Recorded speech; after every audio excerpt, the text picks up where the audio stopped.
So now let us take a look at these two illustrations which are related to the bills of exchange concept only, but these are specifically related to accommodation bills. So we have, up till now, we have done the questions related to the trade bills. Now these two particular illustrations, again a part of your study material itself, are related to the accommodation bills. So the illustration 7 says that Vijay draws a bill for rupees 60,000 and Anand accepts the same for mutual accommodation of both of them. So basically Vijay has drawn a bill for rupees 60,000 and further it has been accepted by Anand, and it is for the mutual accommodation of both of them. And the mutual, how is the mutual accommodation segregated? To the extent of Vijay, which is 2/3, and Anand's accommodation or Anand's benefit involved is 1/3 of, for this particular bill of exchange of worth rupees 60,000. Then Vijay discounts it with bank for 56,400 and remits the 1/3 share to Anand. Before the due date, Anand draws another bill for rupees 84,000 on Vijay in order to provide the funds to meet the first bill on same sharing basis. And the second bill is then further discounted at rupees 81,600. With these proceeds, the first bill is thus settled and the remaining 14,400 were remitted to Vijay. However, before the due date of the second bill, Vijay becomes insolvent and Anand receives a dividend of only 50 paisa in a rupee, so half of the amount basically, in full satisfaction. So past journal entries. So here in this question, along with the accommodation accounting treatment, we would also be looking at the insolvency and how on insolvency of one of the mutual benefit or one of the partners to the bill of exchange, how would the accounting entries be passed in this case. So along with accommodation bill adjustment entries or accounting entries, we would also be passing the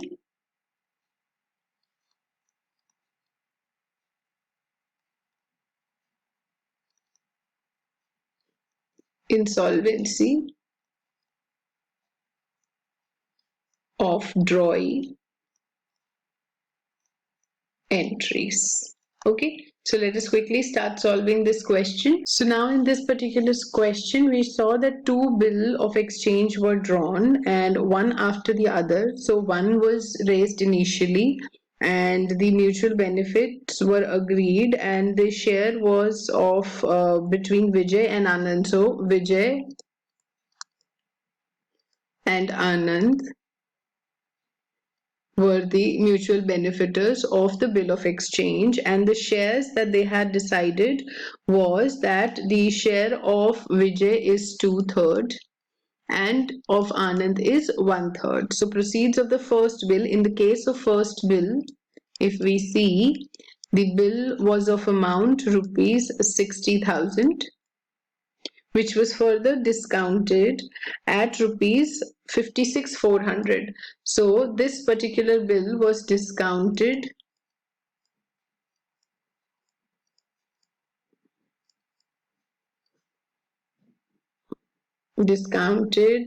by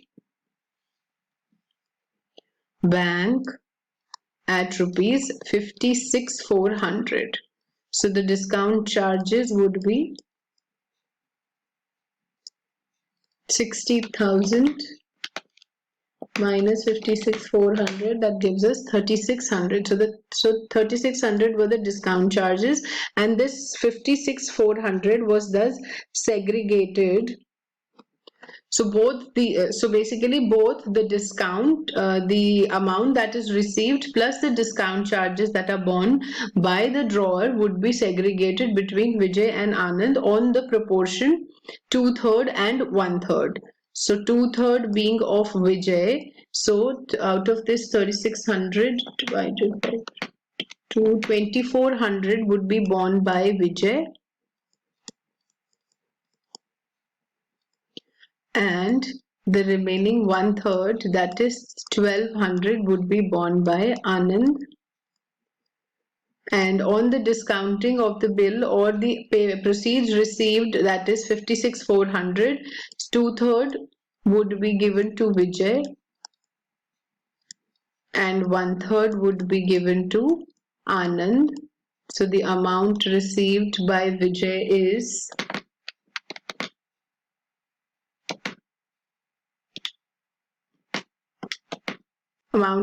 37,600 and the remaining comes to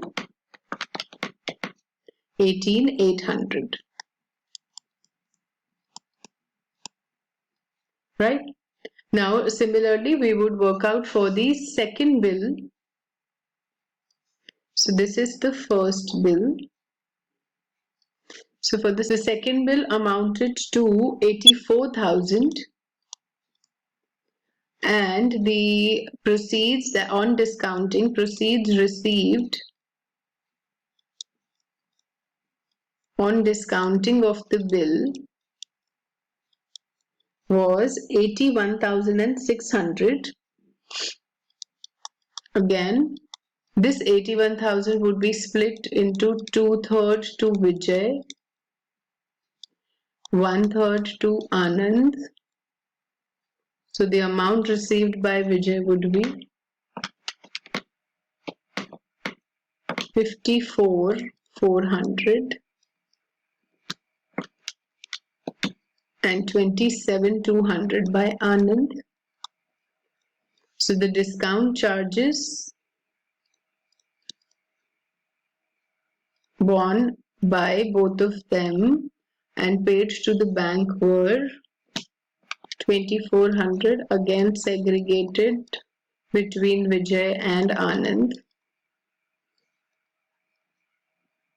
The amount comes out to be 1,600 and 800. Correct? Understood? So how they would be, so how Vijay and Anand would be receiving the proceeds of the bills discounted. These are the amounts that we have evaluated.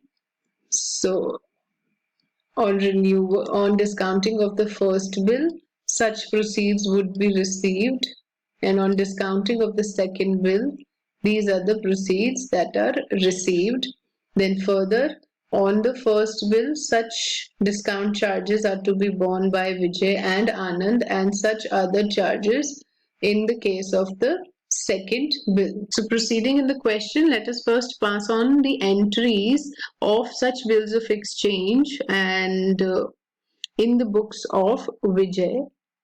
And because Vijay has become insolvent and Anand has received dividend of only 50 paisa in a rupee for full satisfaction. So for that, first we will pass on the entries in the books of Vijay, and in order to arrive at the final amount which is to be settled, we will have to draft the account of Anand in order to determine such balance. So first we will be passing on the journal entries in the books of Vijay. So since no dates have been given, so this column would, so we won't be mentioning any dates as such details have not been provided in the question. So with the first bill being drawn and accepted, so in the books of Vijay, we would be first passing the entry for bills receivable account debit to Anand, account being bill drawn on Anand and the amount being 60,000. So since these are the books of the drawer, we would be passing the entries for the bill which has been discounted by Vijay. So it would be bank account debit and then discount charges account debit to bills receivable account, and the amount would be 56,400. Then the discount charges that we have is 3,600, and then bills receivable amount to 60,000 being bill discounted. Out of such bill that has been discounted, 1/3 of the proceeds have been transferred to Anand's account. So the entry would be Anand's account debit to bank account to discount account. So with that amount, we would be debiting the entire amount to Anand's account and thus reducing the bank account and the discount charges account from the books of Vijay. So the amount would be, as we ascertained, 1/3 of 56,400, that comes out to be 18,800. And discount charges 3,600, 1/3 of 3,600, that comes out to be 1,200. So the total here comes out to be 20,000, being 1/3 proceeds paid to Anand.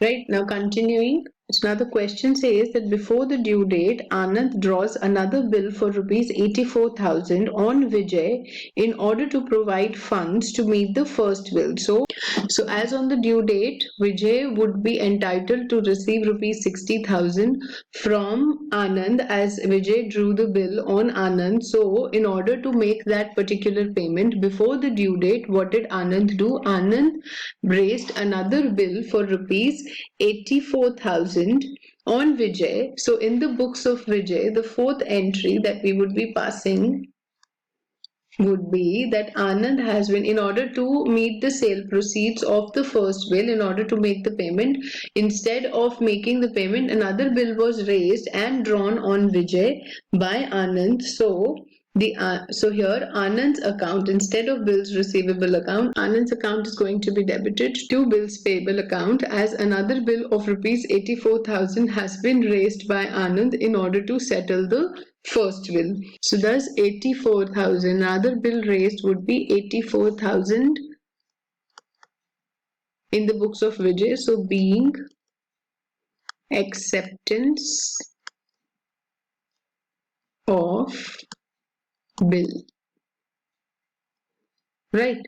So this particular entry basically consists of two entries. One is acceptance or payment of the payment proceeds of first bill, and secondly the raising or drawing of another bill. Right. So further in the question it is mentioned that this bill was further, the second bill is discounted at 81,600, and with these proceeds the first bill is settled and 14,400 were remitted to Vijay. So on settling of this bill, basically, so after the acceptance of the 84,000 second bill, so the proceeds have been settled, and out of such proceeds 14,400 has been provided to Vijay. So bank account would be debited, and also there have been discount charges that we ascertained. Here we ascertain the discount charges here in the case of the second bill, which is 1,600. So that also we would be debiting. So here discount charges debit to Anand's account,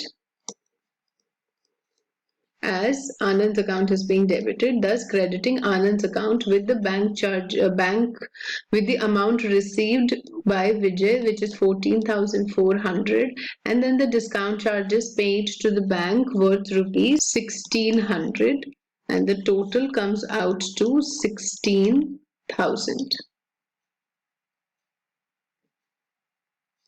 being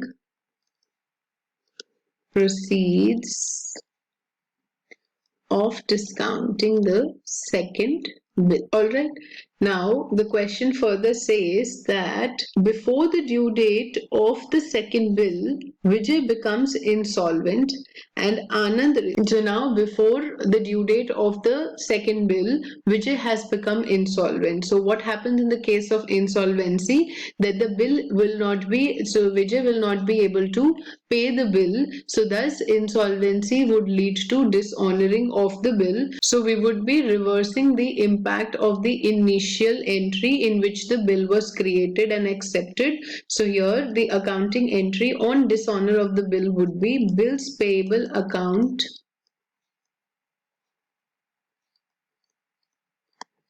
debit to Anand's account,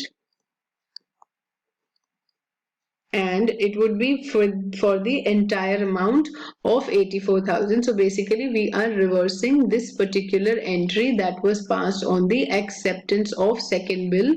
So bills payable account debit 84,000 to Anand's account credit 84,000. All right. And so now before passing the last entry, we would first have to draft Anand's account in order to ascertain the balance that has been due and how such balance is to be. So half of the balance would be realized as a dividend for Anand and the remaining would be transferred to the deficiency account, as this is the treatment that we did in case of insolvency of the drawee. So let us first draft Anand's account in order to ascertain the balance. So we would be posting all the entries that we have done.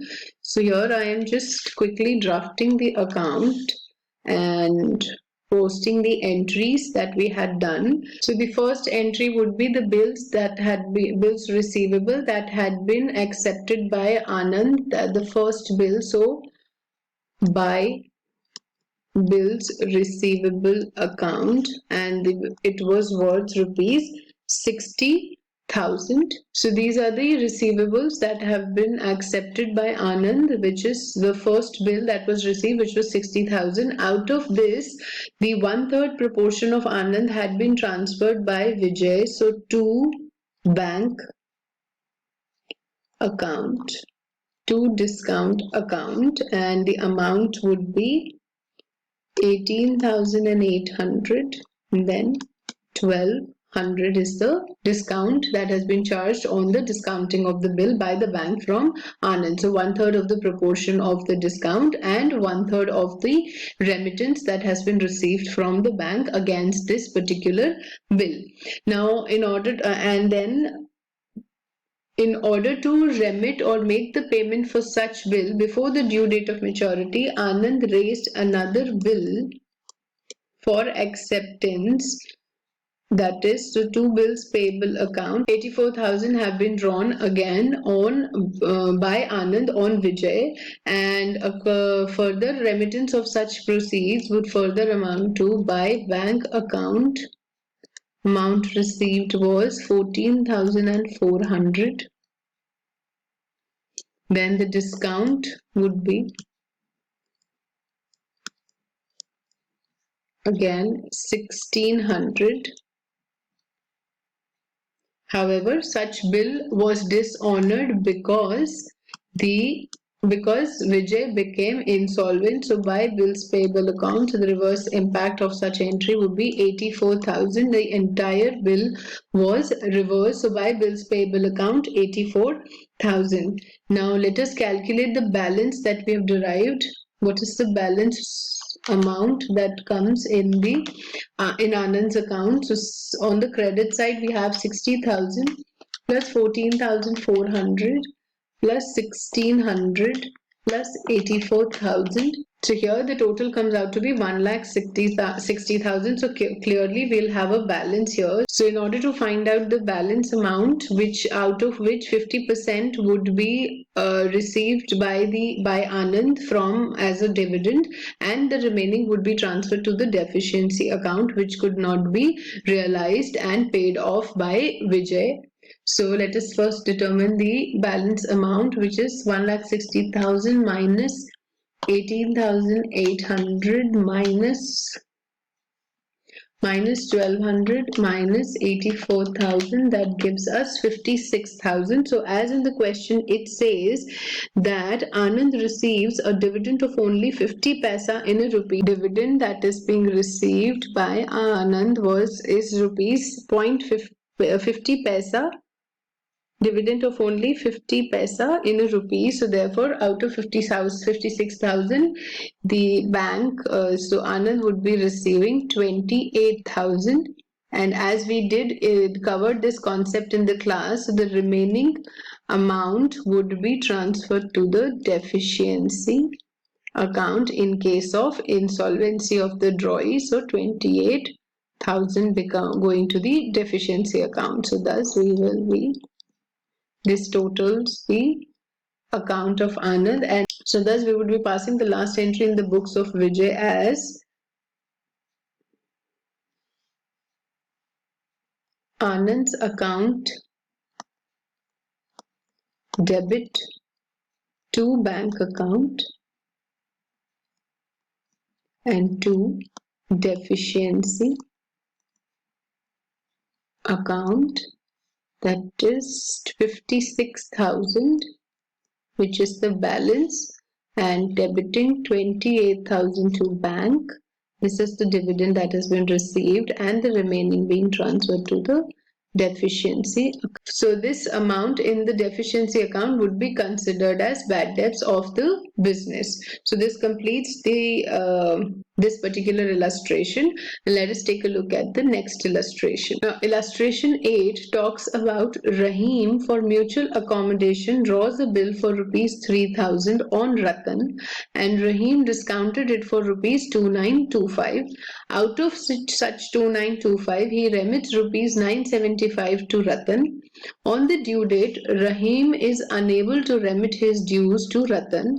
In order to enable him to meet the bill, he, however, accepts a bill of rupees 3,750, which Ratan discounts for rupees 3,625, and Ratan sends rupees 175 to Rahim after discounting the above bill.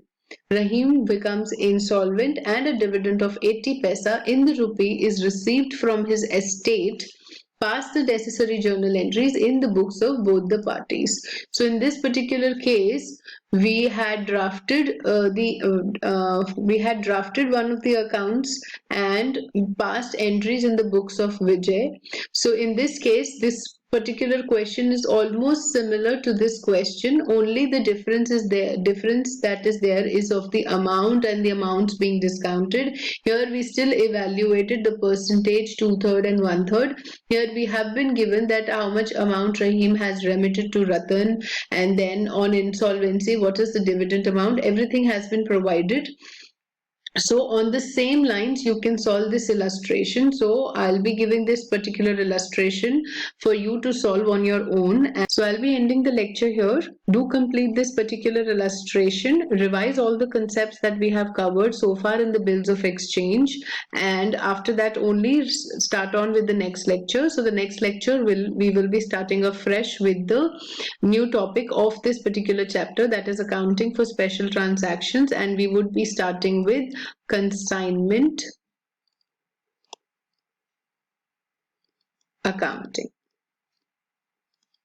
So take care and bye-bye. Do revise the concepts covered till now.